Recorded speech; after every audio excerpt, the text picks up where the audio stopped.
Welcome to Picks with the Professor, the show where a real statistics professor and his friends give you sports betting tips. I'm your host, Professor Size, and in this episode of Major League Baseball picks on the prices I think make for good bets using the predictive mathematical model that I've built, affectionately known as Sideline, for games scheduled to be played on Monday, July 24th, 2023. If you're new here, check out the webpage on the banner. It's www.pickswiththeprofessor.com/new for some explanations, community rules. Remember, if you're interested in projections and picks for every single game, sign up on Dub Club. That link's in the show description. Cost under $1 per day. You will get money lines, run lines, first fives, totals, weather information, all sorts of stuff provided right to you. And of course, exclusive access to our Discord chat. We got people looking out for other people, giving recommended props. Got some Women's World Cup soccer if you're interested in that. We got some WNBA stuff. I mean, we got MMA, got golf, got everything covered by other people. Got people kind of their own prop models and live model, all sorts of goodies over in that Discord chat. Again, you can get there through Dub Club. That link is in the show description. Remember that sports are unpredictable, so the discussion on this show projects a typical game and is not trying to forecast it to a T, as that'd be a foolish and impossible goal. There are no right sides or wrong sides or other prices where any side should be played. We're using my model or someone else's. This sort of probabilistic thinking is key to growing your bankroll. Instead of draining it, there are ups and downs, but with this sort of thinking, it will balance out in the long run. It's just hard to foresee before it happens. In other words, please understand that good and bad variance will occur. So the long-run profitability has been proven. Winning every single day is an impossible reality for any gambler. Jake, and I say this every day, winning every single day, of course, is an impossible reality. I think we know that. Unfortunately, winning every single week is an impossible reality. I think we've been doing okay on the month level, but even that is not guaranteed. And it really depends on the number of wagers you make, right? You hear stories from almost every professional in the world that they will have a losing month at least once, sometimes more every single year. It's the ups and downs. It doesn't make it any more fun. Last week wasn't great. Hopefully we can bounce back this week. Yesterday was at least a step in the right direction for us over all the Dub Club picks. I am curious, your take. I always say, there are sides where any price should be played.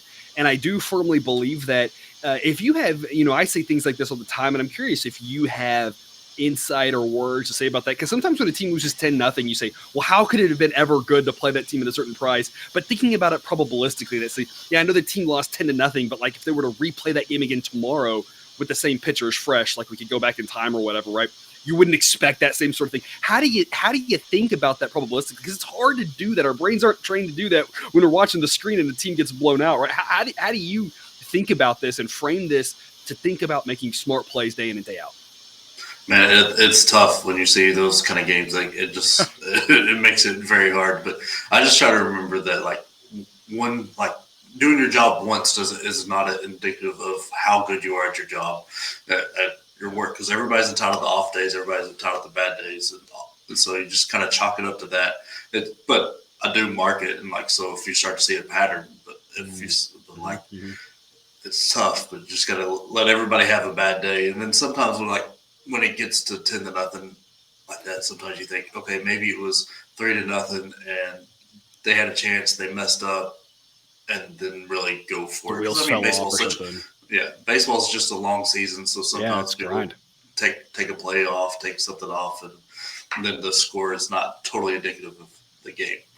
I think that's a great way to look at it. Think about our own lives, right? We all have days where we go up, we do our jobs, or we parent, or we friend, or we significant other, or whatever we do really well. And then we have other days where we just don't, right? It's just the ups and downs. Let me follow up with you on that, because I think of a great example this weekend, and we talked about it in the Discord chat. San Francisco Giants. They're playing a day game today. There's no lines out yet, so we're not going to talk about it here again. If you do want picks, I will have a pick out, a projection, et cetera, for Dub Club. If you're interested in that. But I thought the Giants this weekend, they lost one of those games. I'm pretty sure it was 10-1. It seemed like, and I think they got swept. I think they lost all 3 games. I think every single inning, it seemed like they had 2 runners on. Sometimes they had bases loaded. Sometimes they had 2 on with no outs. And they just couldn't score. It was all weekend. And how do you think about that? Because when I see that, I'm I personally, I'm trying to think through trust the process. If they keep getting guys on, it's gonna come around. They're gonna bulk the hits up at some point, right? There's no, it's not like these guys, getting, with millions of dollars on the table are just like, oh well, I'm gonna struggle in this situation or I'm gonna try harder. I mean, they're trying hard to get a hit every time they go up there. You do so little in baseball. It's not hard to try every time you go swing a bat. There's millions of dollars on the line, right? So it's hard to watch sometimes when a team struggles like that, and you're just like, trying to trust the process, but you see that all weekend, and it's like these guys keep getting on and just can't get it done, and it's more than one day. Like, how do you react? How do you view that? How do you think about that?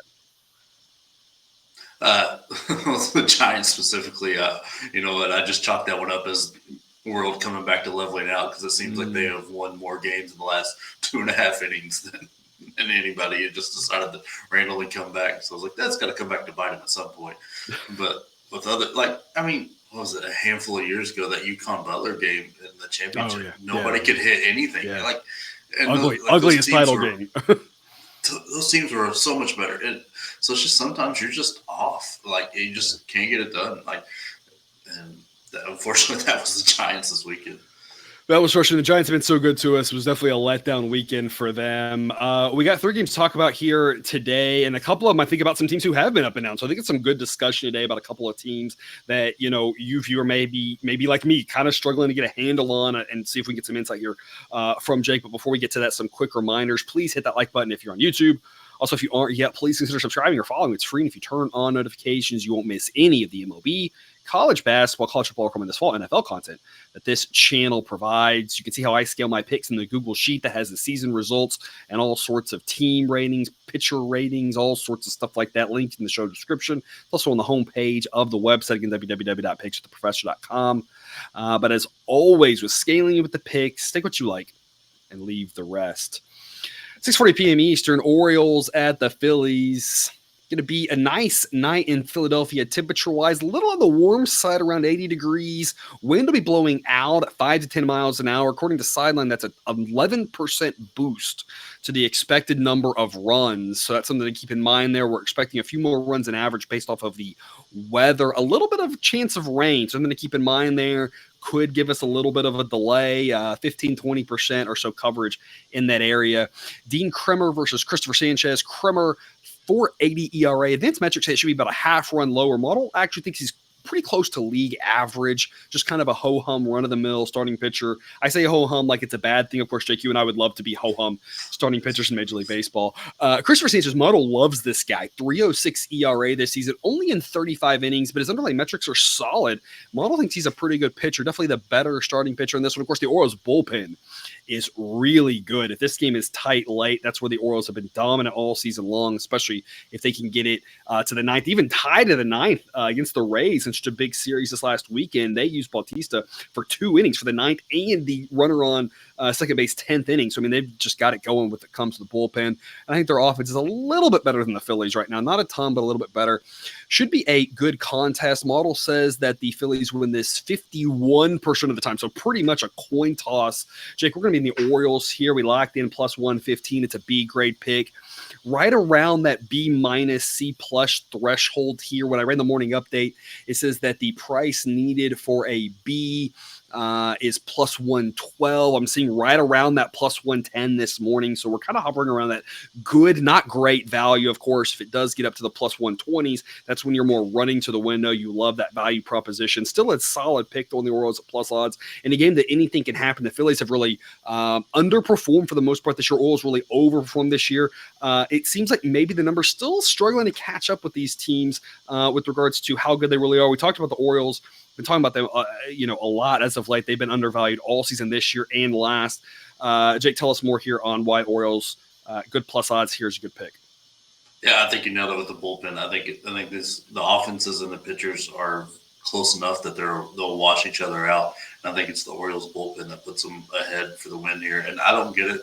This Orioles team has been very good all year, and the numbers just keeps disrespecting them, and I'll take all the value on them because it's unreal. I think we talked about that the last time I was on too, that they haven't caught up to it. So I'm going to keep getting plus odds with the Orioles on the road. And it's one of my favorite teams to bet right now, them and the Giants. But I just think that bullpen, especially with Bautista, who can go multiple innings, he's done it multiple times this year. And The setup guy they bring in before, he's very good too.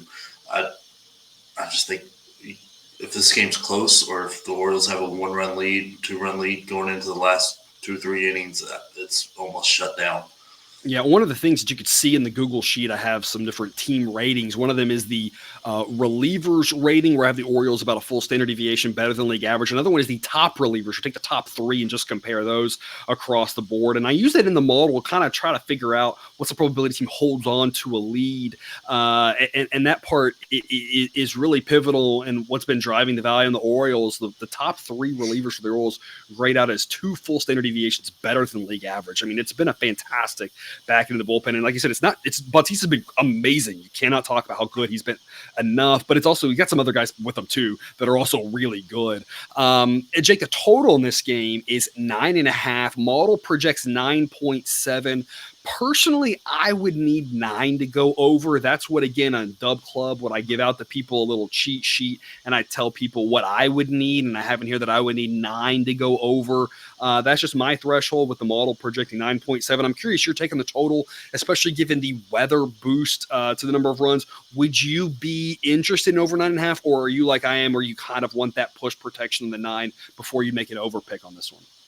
Yeah, I definitely want that push protection, because I don't like with the Orioles bullpen, and I mean the Phillies aren't that bad either. Like, I don't want to be there on the end waiting for that one extra run.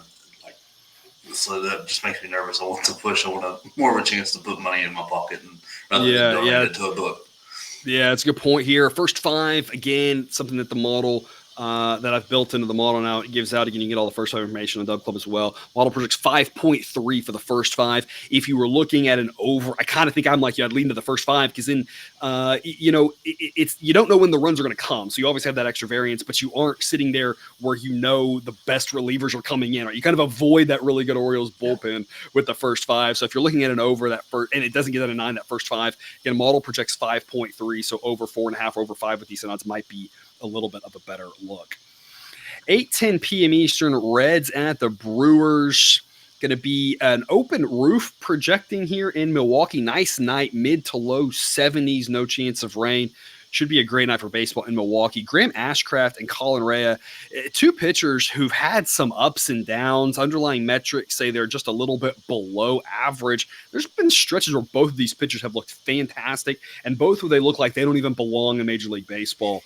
So 2 up and down pitchers, 2 up and down teams. I feel like the Reds and the Brewers offensively have had the same situation. Reds definitely have the better offense. Brewers definitely have the better set of relievers. Sets up similar to the first game we talked about. Pretty much a coin toss game. Model says the Brewers win at 51% of the time. We're going to take the Reds here. Lock this in at plus 110. There were some plus odds here last night. Again, if you're with us on Dub Club, I give out my projections the day before, so you can jump on these early lines. You could have got a better price on the Reds. This morning, at least, it's trending more towards that even money mark. Don't know where it's going to go by the time you watch this, where it goes closer to first pitch. Personally, I'm kind of thinking this plus odds here, kind of for that same situation we talked about in the first game. Don't really know what's going to happen. Coin toss situation. Jake, why do you like the Reds? Yeah, I mean, a coin toss, I like the plus odds. And I think Ashcraft is kind of coming around a little bit here. I think he's doing a lot as one of those really good stretches. I mean, his last 3 games, he's had 1 run, and then 2 runs. Like, and one of those games was against the Brewers, where he went 6 innings, had 5 hits, and only allowed 1. So I think he's going to be good. I think he'll be better than Rea. And then the Reds' offense is surprisingly more deadly than the Brewers' offense. Mm-hmm. It's just the first 5 is going to be very important, because that Brewers bullpen is on a streak right now where it's just they're just untouchable. So you're going to have to get that win early, so you're not trying to come back against that bullpen. But I think the Reds got the lineup to do it. I think Ashcraft will be a little bit better than Rea today.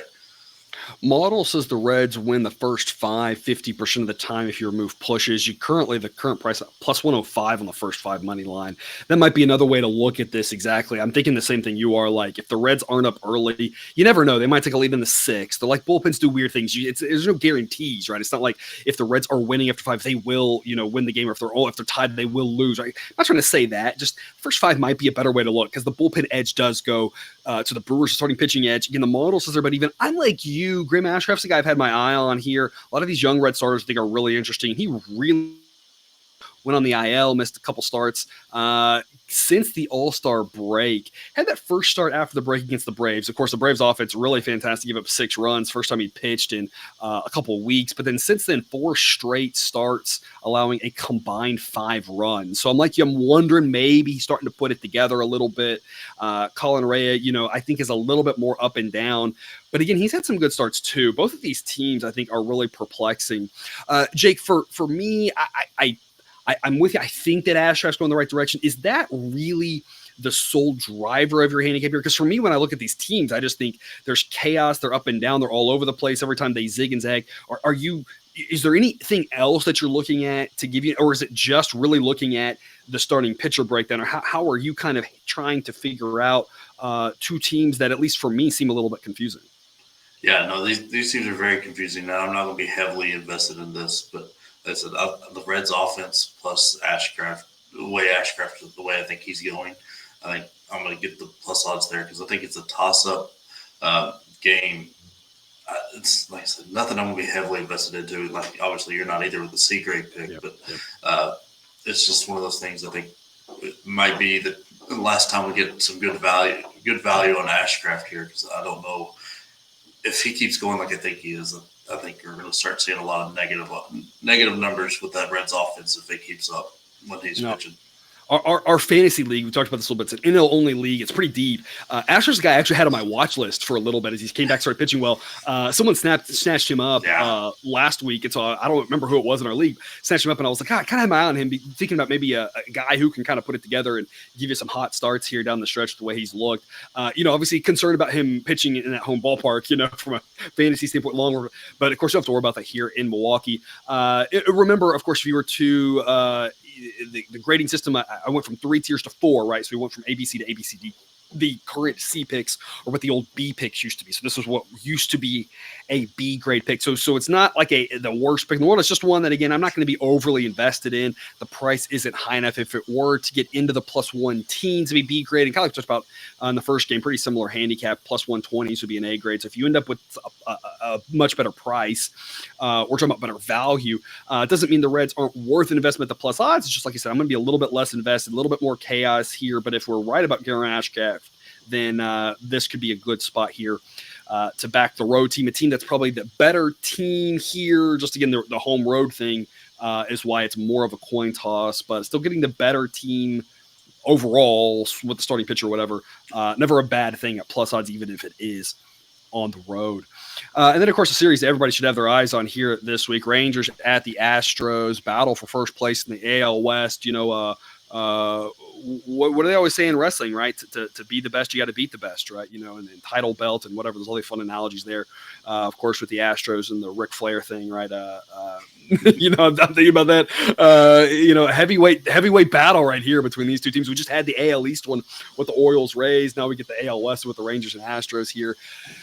John Gray and Brandon Belak, a pair of pitchers with sparkling low 3 ERAs, but the underlying metrics really not favorable to both of them. Kind of suggest their ERAs should be in the mid-4s. Both of them are around average. Gray on the better side of average based off his historical data. Belak on the other side, again, based off of his as well as an Astros fan.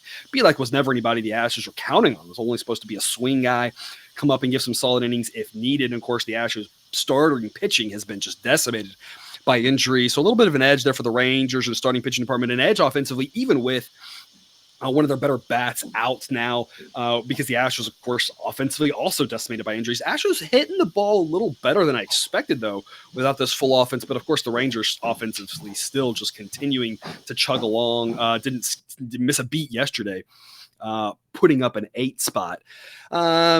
Bullpen wise, that's where the Astros have the edge. And of course, this game in Houston should help them out. We're going to be on the Rangers here at -112. Model says they win this 55% of the time, slightly into the B grade threshold here. If it gets down to -105, that would be an A. Jake, tell us more as to why you like the Rangers. It really comes down to the way that Rangers offense has been playing all year. I just trust them a little bit more. These pitchers are, they're fine, I guess, but I don't see a difference between them. Like I think it's 6 in one hand, half dozen the other with the pitchers. I just think the offense for the Rangers is just loaded from top to bottom, and kind of surprisingly so. I didn't expect them to be this kind of good offensively. Yeah. Oh, no, same. 100% coming into the season, I kind of thought they'd had the same issue they had in years past, even last year with adding a couple bats, which was they got a couple good hitters, but you really just had to focus on about 3 guys, and the other 6 weren't very good. And all of a sudden, Josh Young coming up helps, and of course they got, a lot of production at a catcher position always helps. But yeah, I'm with you. The offense has been a huge surprise. I thought they'd be okay, but I just did not think they'd be this good. Yeah, and I think that's the difference in this game is there's not a break right now in that range. But it's just, I don't know. I think that's all the difference, and I think those underlying metrics are going to come back and bite. The Astros here would be like and the Rangers are a team that can really punish somebody that's struggling like that. Yeah, and you saw it yesterday, I think, against a guy like Emmett Sheehan. I was very comfortable backing the Rangers. We had an A-grade pick on them. Even, again, with the offense with a little bit of a ding, I'm not completely at 100% for them. But Sheehan is a similar pitcher to Belak, where you looked at it and you said the underlying metrics were really concerning in the end. The Rangers put up 8 before they got even through the 5th inning. And I'm not saying they can do that tonight against the Astros. I think Belak's a little bit of a better pitcher, a little bit older, a little bit more, crafty and whatnot. But I think the biggest difference between these two pitchers is that you can expect probably another inning or so out of John Gray, which doesn't matter as much for the Astros with their really good bullpen. It does matter for the Rangers. Every time they can remove another reliever from having to pitch, that's a good thing for them. But I'm with you. Otherwise, they're both guys who the results have been there. So as an Astros fan, I'm happy with the results. If you're a Rangers fan, you have to be very happy with what you've seen from Gray. But when you look under the hood, you have to look at it and say, I'm not really sure he's been as good as that. And you're a little bit concerned about what comes in the future. Obviously, Gray has a track record that if either one of these guys were to actually pitch a lot better from a how you are looking standpoint, you do expect a little bit more from John Gray. Historically, he's had that, but he's also historically been a pitcher who's been very up and down, even outside of the Coors effect. Has been a guy who has had, even in Coors, great years, and then as times just hasn't looked good and just kind of been all over the map. Can eat innings, which is exactly what the Rangers need with that bullpen. Talked about the first 5 a little bit here. The current price in the Rangers, the model thinks the Rangers are a little bit more likely to win the first 5. Of course, naturally, with the Astros edge of the bullpen. Of course, the issue with that is the price is really spiked on that. So I don't really think there's actually any more value on the first 5 in this one as opposed to that last game where I might be looking at the Reds' first 5 to avoid some of the bullpen stuff. Even though the Rangers bullpen isn't great, the value, at least at the prices right now, I don't really see that there. The total in this game is 9. Model projects 9.1. With these pitchers and expecting some regression, would you go over 9? Would you need 8.5, or would you even want the push protection on 8? The offense has been playing pretty well. What's your thoughts on this total? I like the over 9. Like I said, I think at some point these metrics are going to show back up, and Gray's going to have one of those yo-yo starts where it goes all the way down, and Bearlack is going to same thing for him. And like I said, these offenses, the Astros are coming around, starting to hit the ball well, and the Rangers have been. I think 9 is very short. Yeah, I'm with you. Model only says 9.1, but when I look at this, I'm a little bit, with the way the Astros have been swinging the bats. I mean, this game really could be 5-3 Rangers in like the 5th inning. And at that point, it's just, you're going to get there. Or if not, it's a terrible loss, right? First 5, model projects 5 runs, but kind of the same thing, and in full game, you get the benefit of potential extra innings, and you get the benefit of the Rangers bullpen not being as great. So, I mean, it feels like there's going to be some runs in this one. So, again, not a model pick, but I'm kind of like you. If I had to play the total, I don't think the over is a bad look here, which takes us to our player prop of the day. We were just talking about him. We're going to go Brandon Belak, under 4.5 strikeouts at minus 138. Hey, Jake, we were talking about this one before the show starts. When you look at the Outlier.bet profile on him, he's gone under this number 73% of the time. 8 of his 11 outings, mostly been a 3 or 4 strikeout kind of guy. This is a classic situation where it's just, when I always tell people when they want to model strikeout props, walk props, things like that for pitchers, the biggest thing is predicting how many innings he's going to go, how many outs he's going to get. Belak doesn't go deep enough to get a lot of strikeouts. And on top of that, he's not a big strikeout guy. As you can see, strikeouts per 9 under 7. he's been for the most part this year, and you can see here with his innings pitched, about a 5-inning kind of guy. And against a team like the Rangers, if I'm as an Astros fan, if he gives me 5 good innings, I'm thrilled with that, but it's going to be hard for him to get 5 strikeouts in 5 innings, given that he's not a high strikeout guy. The Rangers are a pretty run-of-the-mill strikeout team, and of course, there's always the chance that he gets run in the 5th inning, as you've seen him a couple of times. The Astros tend to let him throw, but twice he hasn't made it out of the 5th. If he has one of those starts, Rangers hit him around, it's going to be hard for him to get a lot of strikes. There's a lot of ways I feel like you can win this one. I'm a little surprised this number isn't lower, and or there's not just a bunch of juice with it. So under 4.5 strikeouts, minus 138. The player prop of the day. Only went 2 and 3 last week with props, but 2 of those 3 losses were at plus odds. So Jake, that's got to buy us something, right? Yeah. I mean, I love this one a lot too, because I mean, with the Astros bullpen, they don't need him to eat a ton of innings. They just need him to get him to like the 6th inning. Their bullpen's good enough to carry him through most games, and I think they'll have a short leash on him with the way this Astros offense goes, because I mean, this is a big matchup for big series in the division. So they don't want to risk getting, because they're 3.5, 2.5 back at the moment. Like that, yeah. So they don't want that number to start spiking towards the end of the year. So they're going to definitely try to win this one more than normal. So I think they'll have a short leash on it. I mean, it's a huge series. The Astros, everyone's just assuming they're going to make the playoffs. I mean, that isn't guaranteed at this point. With the wild card situation, you're for sure going to have one of those spots taken up by whoever doesn't win the AL East. And then on top of that, you look between the Red Sox, if the Yankees get Judge back in the Blue Jays, you're going to have some teams around there. The Angels apparently now are maybe playing better, I guess. It's not a lock here that the Astros make the playoffs. So getting some games here and giving themselves a chance to win this division is huge. So you can't.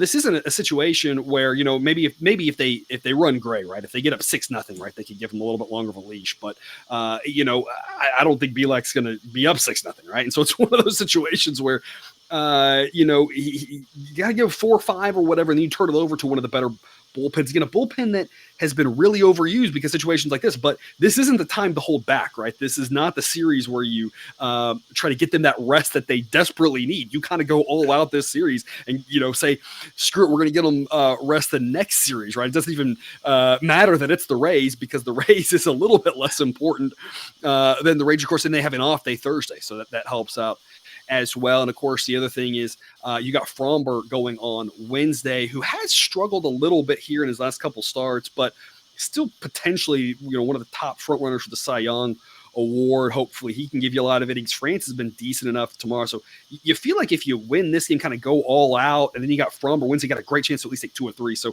I think that leash is going to be a little bit shorter. The Rangers might just run him because their offense is really good. I just think there's so many ways to win this, and even if he does get 6 innings, he's still only get 4 Ks because he's not really a high strikeout guy. So we have so many avenues to win a prop and respectable odds. I'm like you, Jake. I love this one. I think this one is just too good to pass up. Jake, any parting words here about this prop?